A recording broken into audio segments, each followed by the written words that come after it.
Hello everybody, Hellcorrex here, and welcome to another Mercenary Thoughts from an Inner Sphere. And today we're going to be talking about the 30-ton mech, the Hankyu, and episode 318. Alright, today, the Hankyu is a 30-ton clan mech. It is an 8-12-6. For some reason, they decided not to give it the full 8 jump jets. But 6 is better than nothing. Alright, it has Indo Steel and Ferrofibrous armor. Alright, there's a couple good things there. Alright, it has, with the XL engine, is where you get most of your internal tonnage for your pod space, which is 9.5 tons to play around with. So if you really, like me, decided to, I'm going to drop it down to 8.5 tons available because I'm going to give it 2 more jump jets. That's, your prerogative. I wouldn't fault you for it. All right, so it does have 4 tons of armor, which is 77, which is like 30 short of maximum. So yeah, it's if you put another 1.5 tons towards armor in the initial design, yeah, you probably would have been better off. That would have kept the internal structure from getting damaged too much. Yeah. All right, so the mobility is good. Got to give her that. Okay, now we have obviously 9.5 tons for pod space, so we can run around with an Omni mech. And as a 30-tonner, that's a pretty decent amount of firepower, especially consider it about double that of what an Inner Sphere mech can have. So its firepower is up there. All right, so the primary configuration is we have an LRM-5 in the right arm with a ton of ammunition. I think that's probably too much ammo, but hey. And then we have in the left arm an LRM-5 with another ton of ammunition. So we got 2 tons of ammo in the right and left torso, so 1 in each torso to go with each of the launchers. So personally, I probably would have went with maybe 1 ton. You can just get around with 12. But I guess you could do something else. But there's that. And then we have, in the right arm, we got an ER medium laser. In the left arm, an ER medium laser. Okay. And then in the right torso, we have a flamer and an active beagle probe. And in the left torso, we have tag and ECM. So, primary role of this mech is scouting with long-range fire support. So, you got a mech that can get from one position to another, lay down a few pop shots with the LRM. And if somebody gets a little too close, then you can throw in the 2 ER medium lasers, which is about the equivalent of Inner Sphere heavy laser. So, in all reality, you got a mech that's got a pretty decent amount of firepower if it wants to use it. So, and being its clan launchers with the LRMs, you can fire those point blank range anyway. So, but typically, on an average, you get, if you do hit with an LRM-5, you're going to do about 3 points damage on average. So, could be a little less, could be a little more. Not very often you're going to do the 5, so never count on 5. Just count, usually just bank that you're going to do 3. And when doing that much, that's just more or less plinking damage, unless you're hitting a light mech like this one, which, when you look at the armor factor, if you hit a center torso with 3 points damage, you just took off 1/3 of its armor. So there's that. So it is significant, but if you hit with both of them, yeah. If you got 2 5-point shots to the center, obviously you're inside the juicy parts of the internal structure. So it's one of those things where you look at this mech, you don't want to get too close, nor do you want to slow it down, because any type of mech like this is slow. The Arctic Cheetah is going to be having a bad day at the office.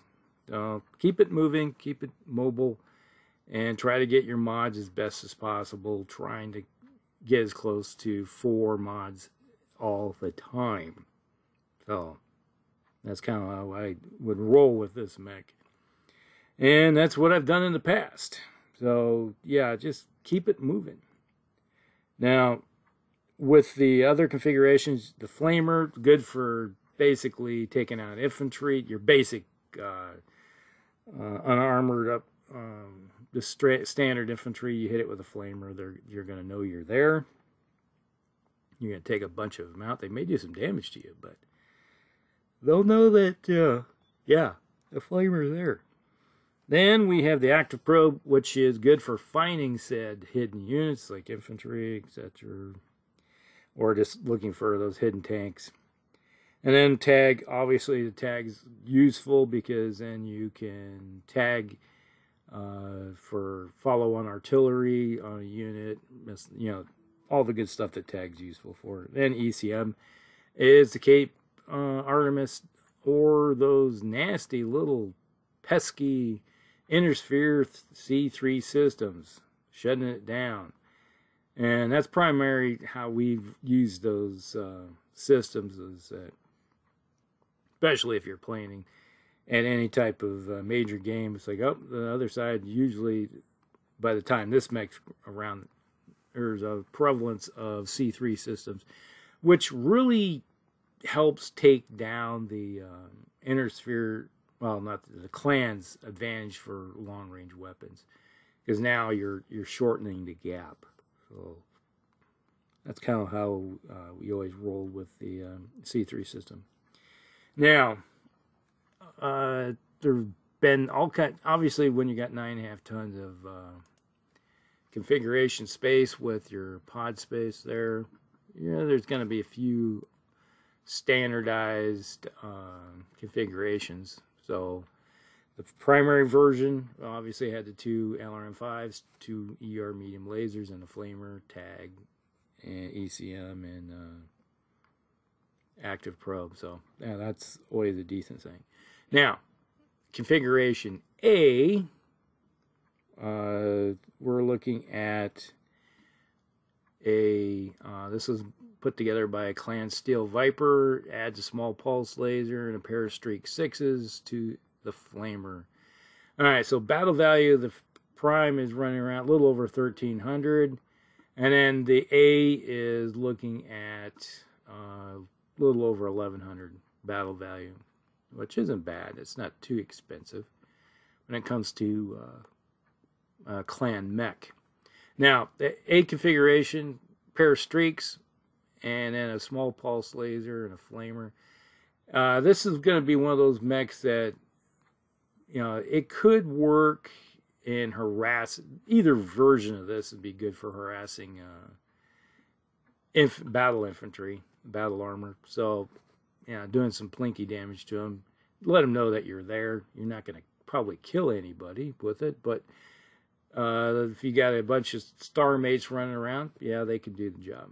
And the wonderful thing about the A configuration is you use these guys, like I said, a lot of times if you have the middle game and the late game where you got a lot of mechs running around with armor blowing off, you got a lot of holes and gaps, and you got a lot of internal structure showing up.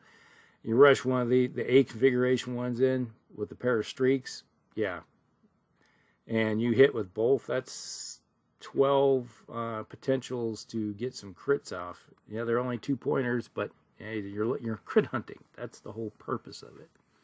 So I can get behind the A configuration. Now, the B configuration, now this one's comes at a little close to 1,100 battle value. It's a little short of it. But this one has an LBX2 autocannon, a medium pulse laser, and an ER medium laser, and the flamer. So you still got the capability, once again, to keep burning up infantry if need be. But with the LBX, you're more or less kind of using it to either hunt VTOLs, you know, doing some damage out at distance. But it's not one I would primarily take, because personally, I'd rather, instead of having LBX2, just give me either a ER large laser and a target computer. You know, that would be probably a better use of your tonnage. So that's kind of, or even just a large pulse laser instead of the LBX. So go that route, and then upgrade the other ER medium laser to another medium pulse laser. So there's that. Then configuration C. Okay, this one is an urban scout mech, basically. It has 4 ER medium lasers and a pair of medium pulse lasers and a flamer. But this one comes in almost 18.5 battle value when it comes to it. You know, obviously, you're upping the points with those weapon systems. Now, personally, I probably would have dropped off one of the ER medium lasers and gave myself another heat sink. Keep the heat down a little bit, because if you fire even 3 ER medium lasers and 2 pulse lasers, yeah, and then if you run any significant amount, yeah, this mech's gonna barbecue itself. So yeah, you don't want that. So you want something, a little mitigation of the heat. Now you can also use this one to help knock down some battle armor. Now, if you're running it as a star with some of the other configurations, like say the A configuration, use the C configuration, knock a bunch of armor off the battle infantry, and then you can follow up with some streaks and hopefully kill off some of the battle infantry, but don't bank on it. And then we got configuration D. This is a missile boat. They like to put on a pair of LRM-10s and a flamer. This one comes in at about 1,100 battle value. Pair of LRM-10s isn't, yeah, you're typically going to be doing 6 points of damage. You know, would have been better off is probably going with 4 LRM-5s. Then you'd still have the 2 tons of ammo to go with that. So that might have been a better missile boat. And it also acts as a crit hunter type of thing. So there's that. But it works out either way, I guess.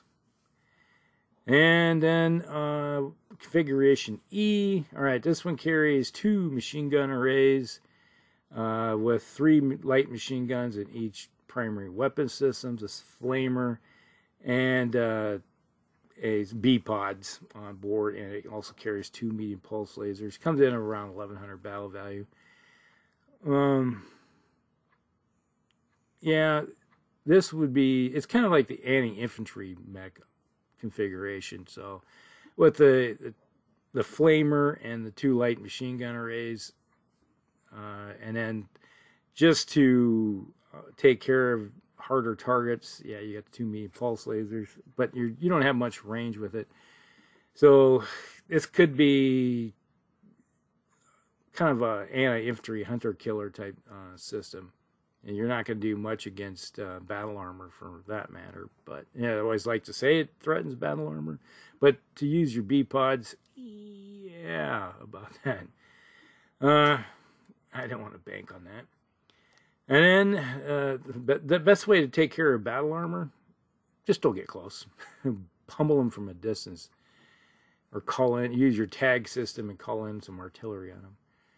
Alright, so, and then you got configuration F. You got 2 Streak 5 LRMs. Okay, now you're getting into long-range fire support systems. And then you got 2 heavy medium lasers, which heavy medium lasers do have a good punch to them, but you know, you're also carrying around the problem of you know, not hitting very well. You got the minuses to hit, so. Which, if say you normally would need a 7, you need an 8. So yeah, it adds to the problem. But you know, you can sit back at long range with the Streak 5 LRMs and you know, do some damage. But that's later down the line type of thing. And it also carries a tag. But this one comes in about 1,400 battle value. So yeah, you get more advanced weapon systems and really don't gain much in firepower, to be honest. And then configuration H, this one uses a heavy medium laser. It has a pair of heavy small lasers, a flamer, And then it has an ER large laser for long range fire support, and it carries in 3 double extra heat sinks. All right. And this comes in around 12.5 battle value. So at least you got something that shoots out at long range. And I'm always a big fan of the Clan ER large laser. For, you're punching out 10 damage and you get a long range amount of firepower out of it. And I like that. That's something I can get behind it all the time. And to me, a ER large laser on any light mech of the clans just makes total sense, because you're able to sit there and use your speed, mobility, and your capability of shooting at longer ranges. And if you're facing off against the inner sphere, you can sit out there outside their range for a long period of time and just plink away and annoy the heck out of them before you have to worry about closing. So there's that. So overall, that is the Arctic Cheetah or the Hankyu. So yeah, you can get by with it. It can get the job done and go out there. Now, personally, like I said, I would be more inclined to use one, add a couple more not heat sinks, but jump jets at least. And then put a large large laser, maybe a medium laser, a targeting computer, and something else. You figure out what you want to do. You could put a streak system on board for up close. So something that shoots at range, something that shoots at close. And you're not going to be overly heating up the mech too much. And with the 8 jump jets, obviously you can get out there and do some maneuvering if necessary. Put some stuff in between you or get that movement modifier up. So there's that. But overall, that's the Arctic Cheetah Hankyu. If you hope you guys like it, like and subscribe, share it with your friends, and we'll see you in the next one. Hellcracks out.